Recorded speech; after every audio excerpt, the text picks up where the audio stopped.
हरे मसाले की different style की चटनी आज हम बनाएंगे जो बहुत मज़ेदार बनती है और बहुत सारी चीज़ों के साथ आप इसको खा सकते हैं।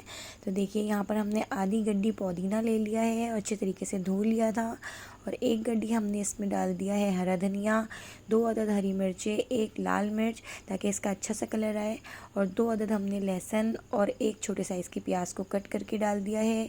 1 टीस्पून ज़ीरा,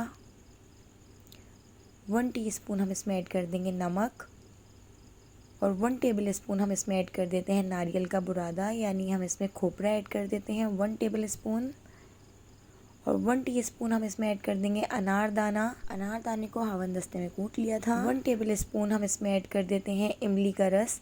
तो देखिए इमली का रस भी हमने इसमें ऐड कर दिया। अब हम इसको पीस लेते हैं। तो यहाँ पर हमारी मज़ेदार ज़बरदस्त सी हरे मसाले की चटनी तैयार हो गई है, जो बहुत टेस्टी बनती है। रेसिपी पसंद आई हो तो मेरे चैनल को सब्सक्राइब कर दीजिएगा। अल्लाह हाफ़िज़।